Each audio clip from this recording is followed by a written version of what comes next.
स्वागत है आपका इंडिया न्यूज में। सुपर फास्ट 100 का वक्त है और मैं हूं राजीव शर्मा।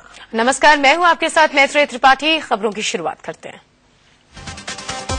दिल्ली से सटे ग्रेटर नोएडा के दादरी में बीजेपी नेता की हत्या के बाद जमकर हंगामा हुआ। पुलिस की गाड़ी फूंक दी गई।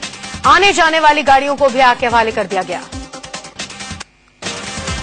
दादरी नगर पालिका की चेयरपर्सन गीता पंडित के पति और बीजेपी नेता विजय पंडित पर बीती रात उस समय हमला किया गया जब वो एक दुकान पर खड़े थे। बताया जा रहा है कि हमलावर 2 बाइक पर सवार होकर आए थे और 6 गोलियां चलाई। 5 गोलियां विजय पंडित को लगी। विजय पंडित को अस्पताल ले जाया गया, लेकिन उनकी मौत हो चुकी थी। मौत की खबर मिलते ही लोग बेकाबू हो गए। बीजेपी कार्यकर्ताओं ने आने जाने वाली गाड़ियों को निशाना बनाना शुरू कर दिया। मौके पर पहुंची पुलिस और बीजेपी कार्यकर्ताओं के बीच फायरिंग भी शुरू हो गई। इस फायरिंग में एक इंस्पेक्टर घायल हो गया। हत्या, हंगामे और आगजनी के बाद इलाके में तनाव का माहौल हो गया। पुलिस ने माहौल काबू करने की कोशिश की, लेकिन लोगों का हंगामा शांत नहीं हो रहा था। हंगामा कर रहे कई लोगों को पुलिस ने पकड़ा, लेकिन आगजनी की तस्वीरें कम नहीं हो रही थी। हत्या के बाद बढ़ते बवाल को देखते हुए पूरा प्रशासनिक अमला हरकत में आ गया। इलाके को पुलिस छावनी में तब्दील कर दिया गया। पुलिस फोर्स की तैनाती के साथ ही धारा 144 लगा दी गई। मेरठ जोन के आईजी, डीआईजी और कमिश्नर मौके पर पहुंच गए। विजय पंडित को गोली किसने और क्यों मारी, इसका पता नहीं लग पाया। पुलिस हत्यारों की तलाश में जुटी होने और उनकी जल्द गिरफ्तारी का दावा कर रही है। उधर बीजेपी ने हत्यारों को पकड़ने के लिए 24 घंटे का अल्टीमेटम दिया है। नोएडा में बीच सड़क के एक लड़की से लूटपाट की कोशिश की गई। एक्टिवा स्कूटर पर सवार होकर आए 3 बदमाशों ने लड़की से लूटपाट की कोशिश की। लड़की के शोर मचाने पर भीड़ ने 2 बदमाशों को पकड़ लिया। एक भागने में कामयाब हो गया। मैं हॉस्पिटल से आ रही थी तो रास्ते में 3 लड़के आके बाइक से स्कूटी से मेरे साथ छेड़छाड़ की। मेरा फोन, मेरा बैग सारा गिर पड़ा। फिर मैंने हल्ला मचाया, बहुत सारे लोग इकट्ठा हो गए। उसके बाद मैंने 100 नंबर पे कॉल की। लड़की दफ्तर से घर जा रही थी। उसी वक्त सेक्टर 24 में बदमाशों ने पहले उससे लूट की कोशिश की। इसके बाद बदमाशों ने उसके साथ खींचातानी की। लड़की के शोर मचाने पर लोग जमा हो गए, जिससे बदमाश अपने मंसूबे में नाकाम हो गए। पूरा इलाके में 2 बहनों से गैंगरेप का मामला सामने आया। गैंगरेप से पहले लड़कियों को नशीला पदार्थ खिलाने की पुष्टि की गई। गंभीर हालत में दोनों लड़कियों को गुरु तेग बहादुर अस्पताल में भर्ती कराया गया। बताया जा रहा है कि दोनों लड़कियों को आनंद विहार रेलवे स्टेशन से अगवा किया गया। दोनों लड़कियां झारखंड जा रही थी। ऑटो वाले ने पहले इन्हें किडनैप किया, फिर भजनपुरा के नजदीक झाड़ियों में लाकर गैंगरेप किया गया। छत्तीसगढ़ के गृह मंत्री रामसेवक पैकरा ने रेप की घटनाओं को लेकर बेतुका बयान दिया है। उन्होंने कहा कि रेप जैसी घटना कोई जानबूझकर नहीं करता, बल्कि धोखे से हो जाती है। देखिए, घटनाओं को कोई जान के तो करता नहीं है। इस तरह का जो घटनाएं हैं ये तो धोखे से सब करते हैं लोग। वहीं पैकरा के विवादित बयान के बाद छत्तीसगढ़ कांग्रेस के अध्यक्ष भूपेश बघेल ने कहा कि उनका बयान गैर जिम्मेदाराना है। उन्हें इसके लिए सार्वजनिक रूप से माफी मांगनी चाहिए। रामसेवक पैकरा का बयान निश्चित रूप से बहुत ही गैर जिम्मेदाराना है। से पूरी छत्तीसगढ़ की जनता से, महिला जगत से माफी मांगनी चाहिए। यूपी के बदायूं गैंगरेप केस में नया मोड़ आ गया है। यूपी पुलिस पूरे मामले को अलग रंग देने की कोशिश कर रही है। यूपी के डीजीपी ने प्रेस कॉन्फ्रेंस कर कहा कि 2 बहनों में से सिर्फ एक लड़की से रेप हुआ, दूसरी लड़की से रेप की पुष्टि नहीं हुई। अभी तक रेप की पुष्टि जो है according to that particular thing एक लड़की की नहीं हो रही है। एक की नहीं हो रही है जो अभी तक एक सेकंड, जो अभी तक मेरे पास इंफॉर्मेशन है, मैं केवल उसकी बात कर रहा हूँ। बदायूं गैंगरेप केस को घुमाते हुए पुलिस का दावा है कि वारदात की वजह संपत्ति विवाद हो सकता है। डीजीपी ने कहा कि दोनों लड़कियों में से एक अपने पिता की अकेली संतान थी। अगर लड़की मर जाती तो फिर पिता की प्रॉपर्टी दूसरे को मिलती। हत्या का एक मकसद ये भी हो सकता है। इन दोनों लड़कियों में से एक अपने पिता की अकेली संतान थी। ये लोग 3 भाई थे इनके बाप, और इनके पास लिमिटेड संपत्ति थी। तो अगर यह लड़की नहीं रह जाएगी तो शेष कुछ लोगों को फायदा होने का एक ये मोटिव हो सकता है। बदायूं गैंगरेप केस को यूपी पुलिस घुमा रही है। डीजीपी एएल बैनर्जी ने यह कहकर नया विवाद पैदा कर दिया है कि इस मामले में पकड़े गए आरोपी बेकसूर भी हो सकते हैं। हो सकता है लड़कियों की हत्या किसी और ने की हो। जिनको संभवतः यह कहा जा रहा है कि ऐसा किया है, वो इसमें नहीं है। क्राइम किसी अन्य तरीके का है, कोई अन्य कारणों से हुआ है। डीजीपी ने यह भी बताया कि लड़कियों की हत्या के बाद उन्हें फांसी पर लटकाया गया था। डीजीपी ने यह भी बताया कि इस केस के आरोपियों का नार्को और लाई डिटेक्टर टेस्ट कराने का फैसला किया गया है। हमने जब उसका परीक्षण करवाया है एक्सपर्ट्स से अपने, उसमें निकला है पोस्टमार्टम हैंगिंग, यानी कि मारने के बाद उनको लटकाया गया है। बदायूं गैंगरेप केस पर मचे बवाल के बाद सरकार ने सख्त कदम उठाते हुए बदायूं के एसएसपी को सस्पेंड कर दिया है। वारदात के वक्त जिले के जो डीएम थे उन्हें भी सस्पेंड कर दिया गया है। साथ ही प्रदेश भर में बढ़ती वारदात को देखते हुए 42 आईपीएस अफसरों के तबादले कर दिए गए हैं। इस सबके बीच यूपी के बिजनौर में एक दलित लड़की से गैंगरेप का मामला सामने आया। आरोप है कि पड़ोस के ही 3 लड़कों ने लड़की को जूस में नशीला पदार्थ मिलाकर पिला दिया। इसके बाद उन्होंने लड़की के साथ गैंगरेप को अंजाम दिया। वारदात के बाद तीनों आरोपी फरार हैं। असम के त्रिपुरा में दरिंदों ने एक महिला की गैंगरेप के बाद हत्या कर दी और उसका शव लटका दिया। आरोपियों ने पहचान मिटाने के लिए शव को आग के हवाले भी कर दिया। पुलिस ने आरोपियों को गिरफ्तार कर लिया है। यूपी के मुजफ्फरनगर में भाई बहन की हत्या से सनसनी फैल गई है। लड़के का शव कुएं से मिला है जबकि लड़की का शव पास के खेत से मिला है। आशंका है कि रेप के बाद पहचान छिपाने के लिए लड़की का शव जलाने की कोशिश की गई। लड़का 8 दिनों से लापता था जबकि लड़की 2 दिनों से। इस मामले में हैरान करने वाली बात यह है कि दोनों शवों को पुलिस ने नहीं बल्कि गांव वालों ने ढूंढा। ऐसे में गांव वालों की भूमिका पर भी सवाल उठ रहे हैं। वहीं इस मामले पर बीजेपी विधायक संगीत सोम ने यूपी सरकार को चेतावनी दी। सोम ने कहा कि अगर मुजफ्फरनगर में पीड़ित परिवार को इंसाफ नहीं मिला तो वो ऐसा बवाल करेंगे जो सरकार से नहीं संभलेगा। 3 दिन से लोग भागे फिर रहे थे, उनका ना कोई कार्रवाई हो रही थी, ना कोई ढूंढ रहा था, ना कोई पुलिस काम कर रही थी। क्योंकि पुलिस को तो भैंस ढूंढने से फुर्सत नहीं है, अपराधियों को क्या पकड़ेगी। भोजपुरी फिल्म एक्टर और कांग्रेस नेता रवि किशन ने भी यूपी में बिगड़ती कानून व्यवस्था पर सवाल उठाए हैं। रवि किशन कानपुर के एडीएम ऑफिस में अपनी आने वाली फिल्म की शूटिंग के लिए परमिशन लेने आए थे। दिल्ली में गर्मी से मचा हाहाकार के बीच बिजली की कटौती ने लोगों का जीना मुहाल कर दिया है। शाहीन बाग इलाके में उमस से निजात पाने के लिए लोग रात भर गलियों में घूमते नजर आए। रात 10 बजे बिजली गुल हुई तो सुबह तक कटी रही। दिल्ली के सीमापुरी में भी बिजली कटौती से परेशान लोगों के लिए रात काटनी मुश्किल हो गई। यहां भी लोग गलियों में सीढ़ियों पर बैठकर रात काटने को मजबूर दिखे। लोगों का आरोप है कि बिजली विभाग के अधिकारी इतनी नहीं सुनते और हर दिन 15 घंटे की बिजली कटौती हो रही है। भीषण गर्मी के बीच बिजली कटौती से महिलाओं और बच्चों का ज्यादा बुरा हाल हो रहा है। दिल्ली के वेलकम इलाके में बिजली कटौती से परेशान लोगों ने हाथ में मोमबत्ती लेकर प्रदर्शन किया। दिल्ली के ओखला विहार इलाके में बिजली नहीं आने से परेशान लोगों ने बिजली कंपनी बीएसईएस के खिलाफ प्रदर्शन किया। बिजली कटौती की मार झेल रहे यूपी के 1 करोड़ 40 लाख उपभोक्ताओं को महंगी बिजली का झटका लगा है। 2.84% रेगुलेटरी सरचार्ज के बाद अगर आपका बिजली का बिल 1000 रुपए आया तो उस पर आपको 28.40 रुपए रेगुलेटरी सरचार्ज के रूप में देने होंगे। यूपी में बिजली पर सरचार्ज बढ़ाए जाने के विरोध में आम आदमी पार्टी के कार्यकर्ताओं ने लखनऊ में प्रदर्शन किया। बिजली की परेशानी को लेकर केजरीवाल ने बीजेपी पर निशाना साधा है। वहीं बिजली कटौती को लेकर आम आदमी पार्टी के नेता आशुतोष ने भी बीजेपी पर चुटकी ली है। दिल्ली में गर्मी का प्रकोप जारी है। शनिवार को तापमान 46 डिग्री सेल्सियस के पार रहा। दिल्ली से सटे गाजियाबाद में भी गर्मी से लोगों का हाल बेहाल रहा। गर्मी की तपिश में रोजमर्रा के कामकाज की रफ्तार थाम दी है। मुंबई में आज से मेट्रो सेवा शुरू होने वाली है लेकिन इसके किराए को लेकर विवाद खड़ा हो गया है। मेट्रो के किराए को लेकर रिलायंस और सरकार में ठन गई है। किराए के इस विवाद से मुंबईकरों को मेट्रो के तोहफे पर संकट के बादल घिरते दिख रहे हैं। मुंबई मेट्रो सुबह 5:30 बजे से रात 12 बजे तक लोगों के लिए चलेगी। मेट्रो भी शुरू नहीं हुई लेकिन इसका श्रेय लेने की होड़ लग गई है। मेट्रो ट्रेन को लेकर सियासत तेज हो गई है। एनसीपी ने नारियल फोड़कर मिठाई बांटी तो वही बीजेपी ने भी सियासी फायदे को लेकर मार्च निकाला। पार्टियों में इस बात की होड़ मची है कि मेट्रो की शुरुआत उनकी देन है। आम आदमी पार्टी के कार्यकारिणी की दूसरे दिन की बैठक कल खत्म हो गई। इस बैठक में योगेंद्र यादव और नवीन जैन के इस्तीफों पर चर्चा हुई।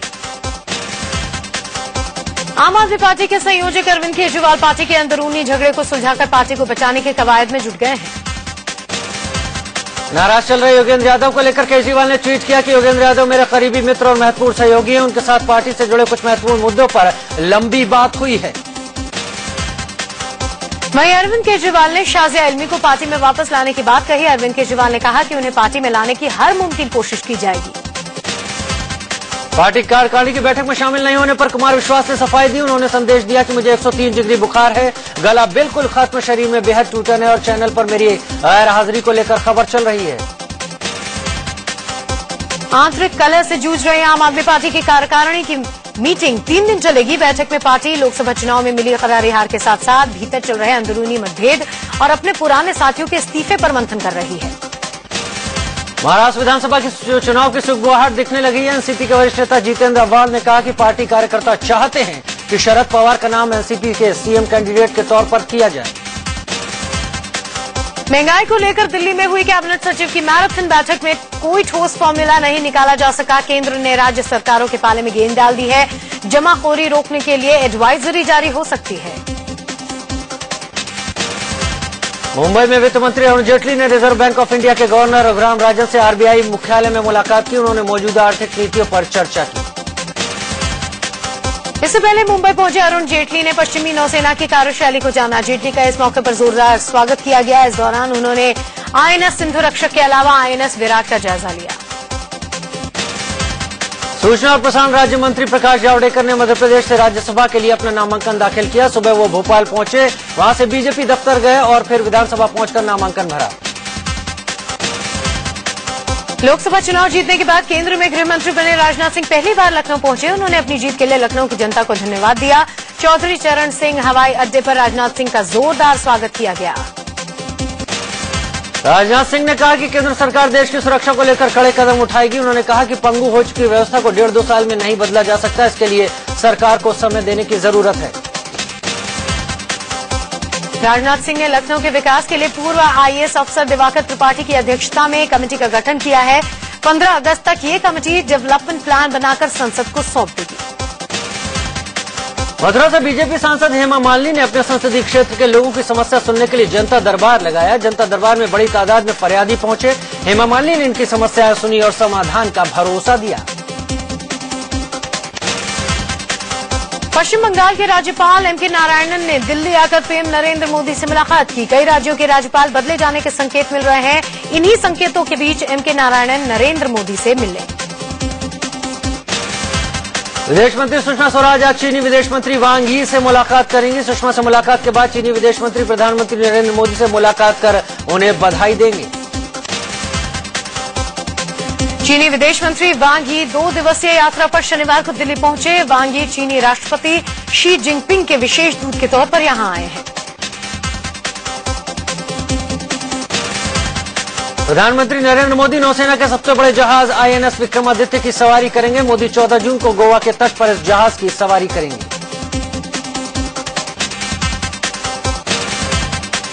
बिहार जेडीयू में नीतीश कुमार के खेमे ने मास्टर स्ट्रोक चलाया। जेडीयू ने राज्यसभा चुनाव में उम्मीदवार नहीं उतारने का प्लान बनाया है। यहां राज्यसभा की 3 सीटें खाली हैं। जेडीयू की ओर से 1 सीट कांग्रेस नेता शकील अहमद को देने का फैसला आ सकता है।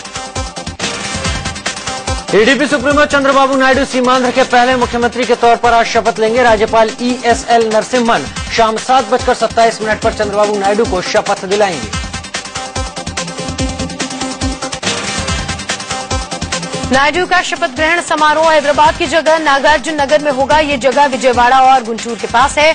शपथ ग्रहण समारोह में करीब 5 लाख लोगों के शामिल होने की उम्मीद है।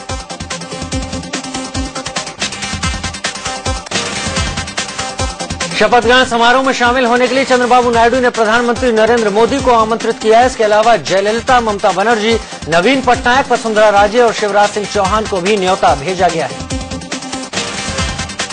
महाराजगंज के पूर्व सांसद और आरजेडी नेता प्रभुनाथ सिंह को देशद्रोह के केस में राहत मिली है। छपरा में जिला जज ने सुनवाई के दौरान प्रभुनाथ पर लगे आरोपों को खारिज कर दिया। लोकसभा चुनाव प्रचार के दौरान प्रभुनाथ ने विवादित बयान दिया था।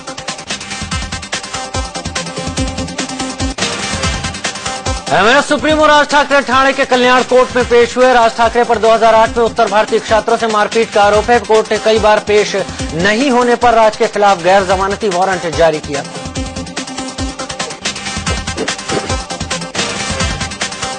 देहरादून में 2009 में हुए रणवीर सिंह फर्जी एनकाउंटर मामले में दोषी 17 पुलिस वालों को सीबीआई अदालत 9 जून को सजा सुनाएगी। कल सीबीआई कोर्ट ने सुनवाई के बाद आरोपी पुलिस वालों के खिलाफ फैसला सुरक्षित रख लिया।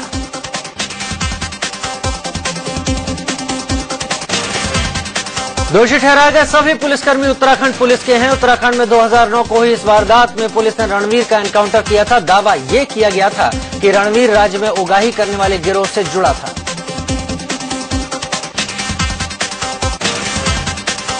दिल्ली के रामपुरा इलाके में उस समय हड़कंप मच गया जब फिल्टर बनाने वाली एक फैक्ट्री में आग लग गई। शॉर्ट सर्किट की वजह से आग लगने की बात कही जा रही है। आग से लाखों के सामान का नुकसान हुआ।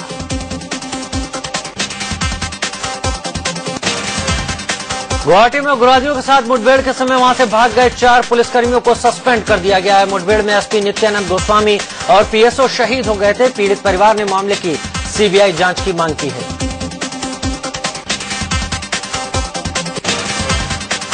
गुवाहाटी में केंद्रीय गृह राज्य मंत्री किरण रिजिजू और मुख्यमंत्री तरुण गोगोई ने उग्रवादियों के हमले में शहीद हुए एसपी और उनके सुरक्षा गार्ड्स को श्रद्धांजलि दी।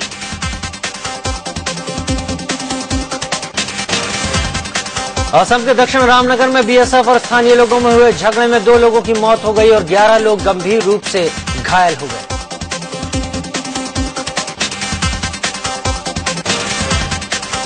जालंधर पुलिस ने नशे के 5 तस्करों को गिरफ्तार कर 4 किलो हेरोइन जब्त किया है। इन तस्करों के पास से 40 लाख रुपए कैश और 3 कार भी बरामद हुई हैं। गुप्त सूचना पर जालंधर देहात की पुलिस ने 3 अलग अलग जगहों पर छापेमारी कर ये सफलता हासिल की।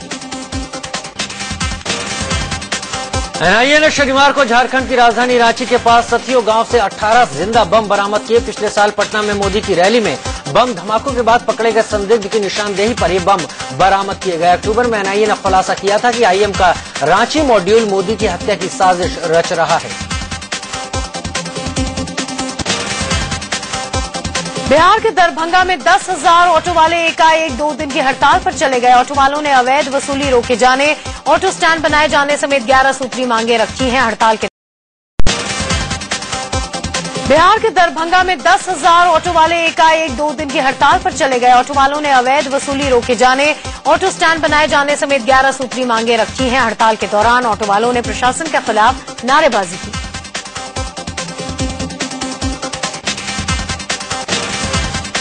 ऑटो वालों के हड़ताल पर चले जाने से लोगों को परेशानी का सामना करना पड़ रहा है। एक जगह से दूसरी जगह जाने के लिए लोगों को दूसरे वाहनों का सहारा लेना पड़ा है। ऑटो नहीं मिलने से लोग पैदल सफर करने को भी मजबूर हैं।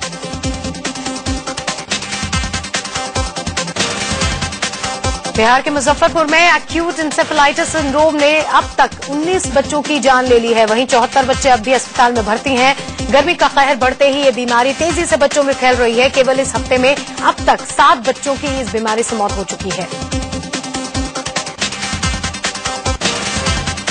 देश भर में आज गंगा दशहरा का त्योहार मनाया जा रहा है। सुबह से ही पवित्र नदियों में श्रद्धालु डुबकी लगा रहे हैं।